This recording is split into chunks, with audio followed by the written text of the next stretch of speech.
is Solidarity Wednesday, and we have the one and only co-host of Solidarity Wednesday. I'm just going to say that. I think that's what we're going to say. Benjamin Dixon. He's, of course, the host of the Benjamin Dixon Show. Oh, you've got a sweatshirt on now. Look at that. Yeah, I had a swap. I was outside doing some work with the kids, and I realized I have to have some solidarity. So I said, let me grab my closest hoodie. And thank you so much. It's always good to be here. And thank you for being with us on the morning show this morning. Oh, it was wonderful. As I said, if you don't know, if you haven't checked out Ben's show, I love that it's in the morning because we said this last week. I felt like my intention was set for the day. There was a real difference in what I was thinking about, how I was reading things, how I was engaging with things, online. I think, we're in this fight and there's so much fighting going on. Yeah. Having that energy, energy is finite. So where are we going to steer our energy? And I think you're doing it with such intent. You're really giving people purpose and perspective. So, your energy is going in the right directions, not. Thank you. Everywhere. I appreciate that. That means a lot. Thank you. Absolutely.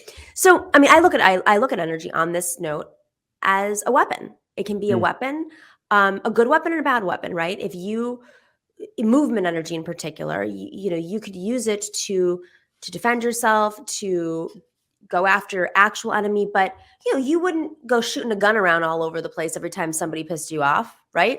That's right. It's balance. It is having the ability to address problems at the level that they should be addressed. So yeah, no, we're not going to pull the guns out every single time. I hope not. Yeah. So with that, I will say both you and I have been talking about this guy for a while, and we got some pushback from allies who have now come over to our side, some allies who've come over to our side, recognizing this isn't just your everyday comedian podcaster, because that's my favorite. They always say, oh, he's just a comedian. Oh, come on. Yeah, you have a comedian, running the show in Eastern Europe right now that is now a leader in Eastern Europe. That's right. So I'm talking about Joe Rogan, of course. Joe Rogan has this extraordinary Spotify deal. We talked about this on your show this morning. He made $150 million on Spotify for the last 2 years. You and I have been talking about how Spotify really should not be rewarding somebody who That's right.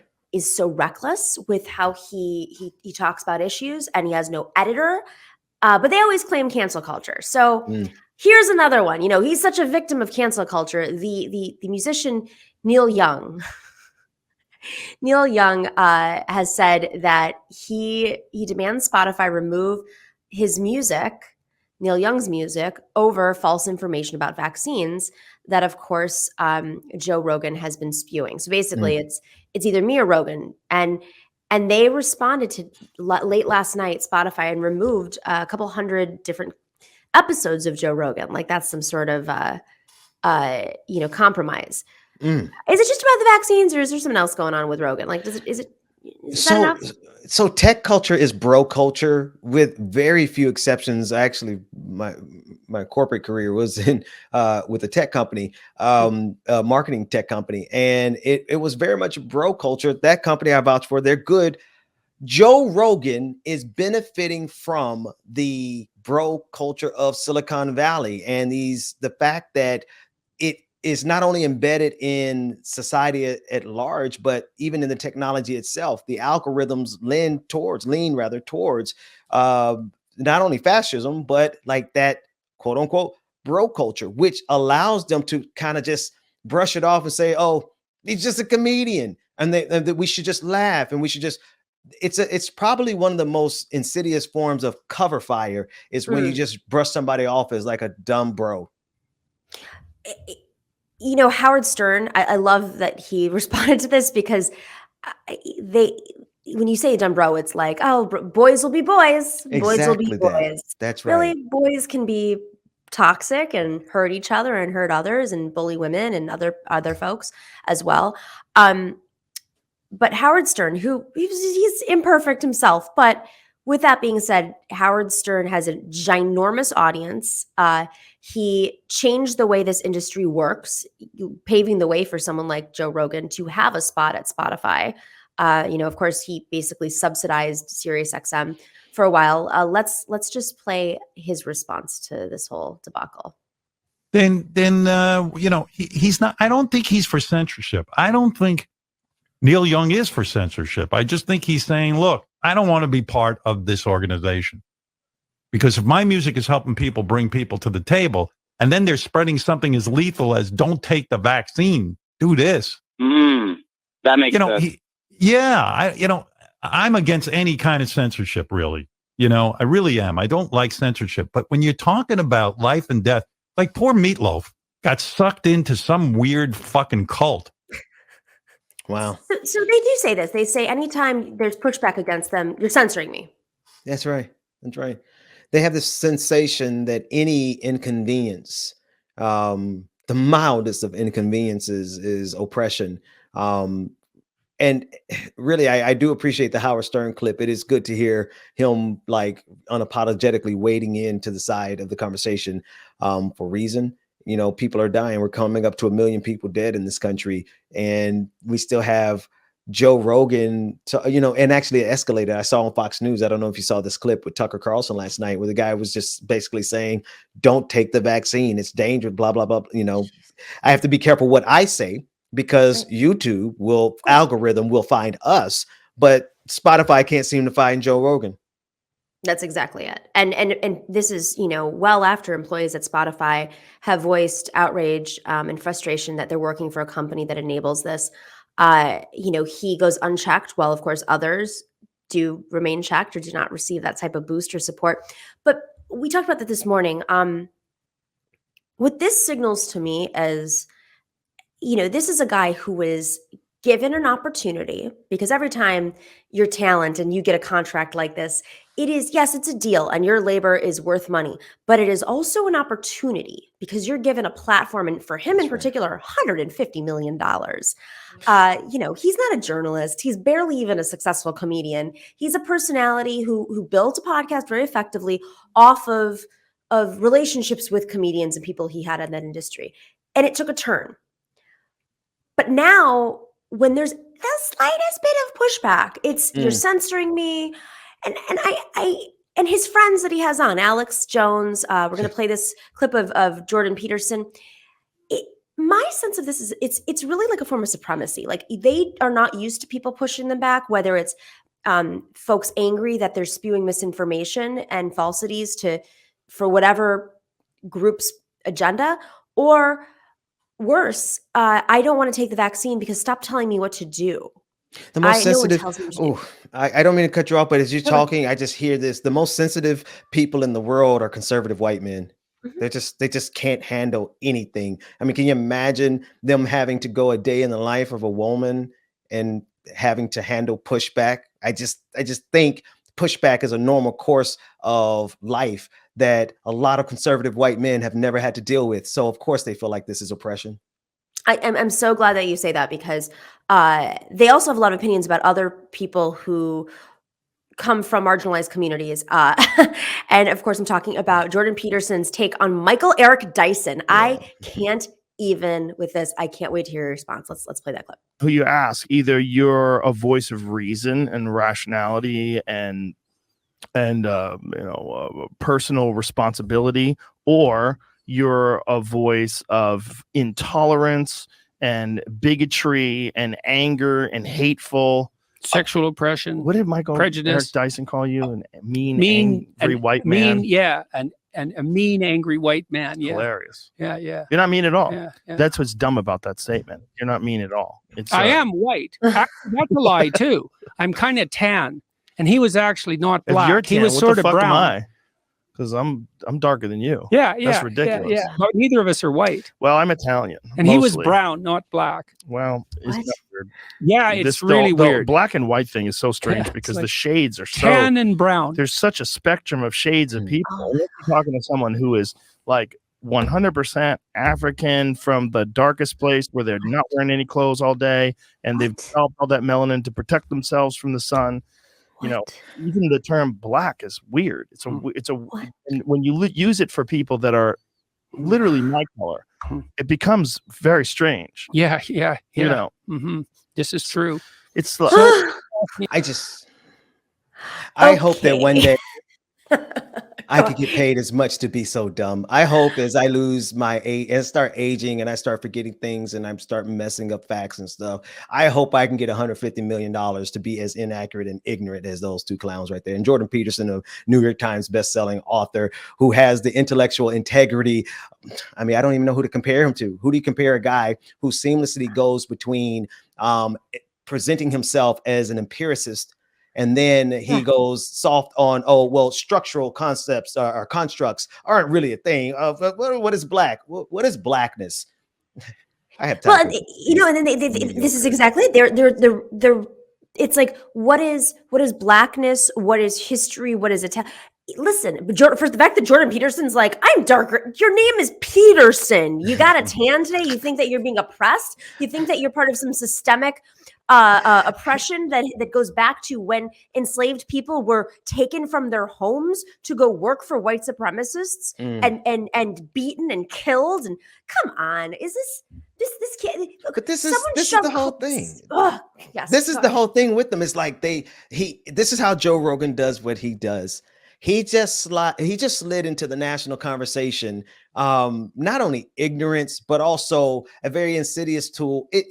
But he does it with just the goofballiness of, oh, I don't know. It's just weird. It's just weird. Dude, just pick up just go learn, go study, do something besides being a dumb jock who is spreading misinformation, getting people killed. I'll tell you the best interview I ever heard about COVID-19. This might sound contradictory, was at the beginning of the pandemic, shared by Chris Hayes. And it was an interview Joe Rogan did with an actual scientist, an epidemiologist who helped me prepare my entire community. I used that. And then I turn around and now Joe Rogan, he even promoted ivermectin.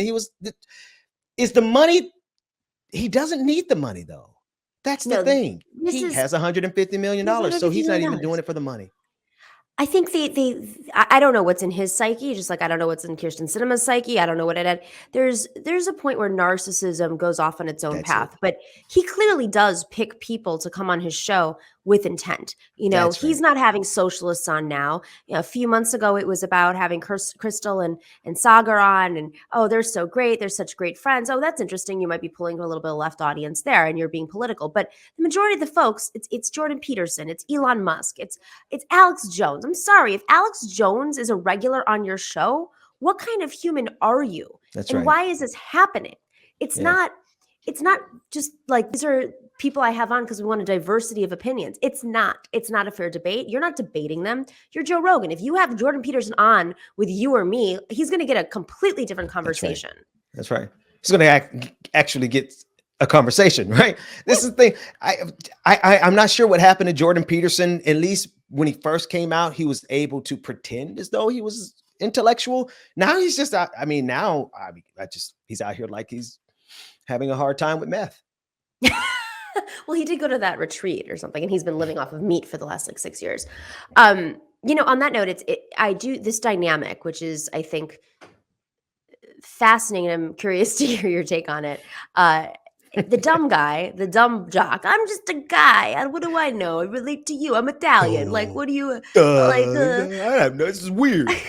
I just take my I've been powerlifting. Oh my god, I put myself through torture one time when like Rogan was just starting to get attention, and folks wanted me to go on. This is 2016, and so I listened to a few of his interviews. I'm like, I can't. I was on a long car trip. I'm like, I can't listen to this. He's just talking about like different supplements and like what this is painful. So you got the supplement guy, and then you've got the pseudo-intellectual. But if you have the supplement audience, they don't know what a real, you know, economist or epidemiologist or they think Jordan Peterson is smart. I was in Arizona visiting my family, my mom's side of the family, and I was at a bar a couple of years ago. My cousin and I were sitting at a bar, and I went to University of Arizona, and this guy, he saw me, and he's like, he goes, you know, remember,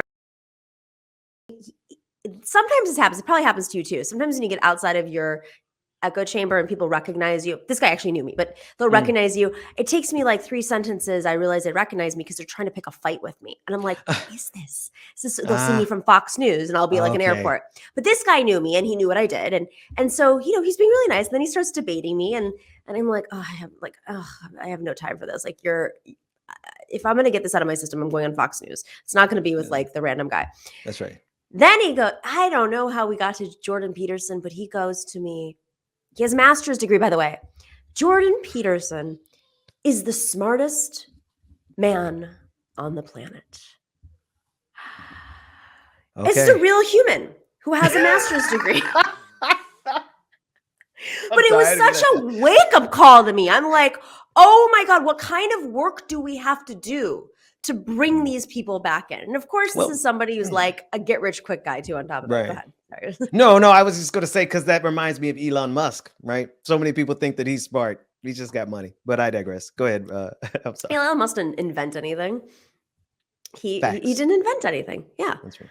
And Jordan Peterson, like his idea of living long, as he was in a hospital bed for, almost on his deathbed, is eating meat, just meat, the all meat diet. I mean, but this dynamic, though, I think, going back to the original point, dumb guy, pseudo-intellectual. This is not a new dynamic. This is people like having, especially if they don't have, graduate degrees or really were never taught to do their own research or critically think. They love hearing a pseudo-intellectual who can speak to them on their level, and that's their research. Okay, wow. Okay, now I didn't see that one coming. I was listening, but you said they need a pseudo-intellectual who could speak to them at their level. And is that not the entire paradigm of this bro, right-wing cancel culture, the whole cabal from Tucker Carlson down to Jimmy Dore? They're all the same. Exactly what you just described. It's dangerous, though. It's dangerous. I don't know. Do we have that tweet of Daryl Hannah? Because I do want to show what the implications of this are. Daryl Hannah is married to she's married to Neil Young. For folks, Daryl Hannah is, of course, a famous actor, and she's progressive. I noticed this today that she was getting a lot of trolling. So she says, I'm currently enduring an onslaught of nasty personal attacks, character assassinations, supposed burns, and yes, even threats reported, because my husband decided to stand by his convictions, and no, he's not for censorship, but he can speak for himself. What a world. Sucks to be receiving such a steady stream of ugliness, but I have to remind myself, people who feel good about themselves don't have to discredit others to feel more powerful. So that's true. But you and I both know not all of these people are actual Twitter accounts. The right wing, and frankly, a lot of campaigns do this. It's not something, political campaigns, organizational campaigns. They hire bots. They hire That's right. Ukraine based and other places now to go after folks. You know that when you tweet something out or you say something on your show, what kind of response do you get? I mean, it depends on the nature of it, but there's definitely when the trolls are, when the bots are coming in, depending on what you're saying. Vaccines, for instance. Oh, then the bots are in. They're coming in. But if I talk about the vaccine, there's a flood. If I talk about Elon Musk, there's a flood. If I talk about specific topics, there's a flood of people all surrounding those topics. And you're right. Those operations have been so effective at generating a false sense of consent, or generating a false sense of consent, or community. And they're so strategic at making people feel like there's a whole lot of people against them when it's just one factory croaking out trolls. Mm-hmm. I mean, we saw that when the Force to Vote people wanted to have their real life rally at the Capitol, and no one showed up. Or even this anti-vax rally where, some of these gray zone folks spoke up, supposed progressives. But it's clear now, like these are Koch brother funded folks who are weaponizing this. Do you feel when that happens to you that you are less likely to speak out online, like you have less interest, even, smallest bit, exhausted? Yeah, no, it definitely has that effect, right? I'm not going to pretend like I'm Superman here on Twitter, because even though I, like to pretend like I am, it is psychological. It's psychological warfare, right? It's psyops. Mm-hmm. They are trying to discourage people and make them feel like they are, one, alone on this issue. And two, have no allies, right? Alone in the sense, not only in terms of the people, but in terms of their philosophy. They want to make you feel like your philosophy is wrong and you're isolated in your thinking. And so they bring in a swarm, and then they they berate you, and you're looking around wondering, is there anybody going to support me? So, you know, if that happens to people with 200,000-300,000 followers, I can't imagine what happens when just the average person who's trying to find out information or speak out their truth, and now they get 1,000 people who attack them because they said a specific keyword like vaccine. Mm-hmm. And it shifts the algorithm too, because if you're getting more play on one side, you're going to be more in that community. I mean, I know that when folks started coming after me like a year and a half ago, and probably you see this too, my feed now it's a lot more of folks who are against this community, rather than when sometimes I look at the people that I follow, and it's like way more diverse than folks who are against forced vote.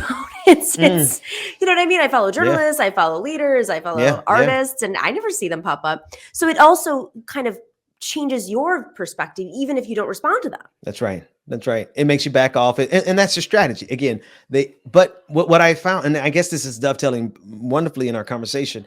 One of the things that I would suggest that everyone does is to always have a community. Yeah. And always have a community that's diverse, which means we need allyship, which means we need solidarity, because that is our strength, because you never know where your backup is going to come from, right? Mm-hmm. You never know if somebody who's going to come to your support is coming from because they're in a union, or because, you know, they're a part of the LGBTQIA community, or whatever their intersection is. It is good to have cross intersectionality because we need each other. They're organized, they have money, and they have a strategy that is meant to divide and conquer. And it's woven into the tech platforms that they're obviously have a lot of influence over. Exactly. Which takes us right back to Joe Rogan. Which takes us right back. Full circle. We did it. See that? That's called jujitsu. We did it. That's it. Ben, always a pleasure having you on. Pleasure is mine. Thanks for joining us for Solidarity Wednesday, and we'll see you next week. Absolutely. Take care. Our patrons have been a very big part of our ability to grow, to develop partnerships. They've been the lifeblood during this pandemic. We launched the show right before the pandemic, and thanks to our patrons, we have been able to keep going and have a team and get great guests and graphics, all these things. Like, I can't do any of that. I can't see, this is David. David does this, but this is because we have patrons.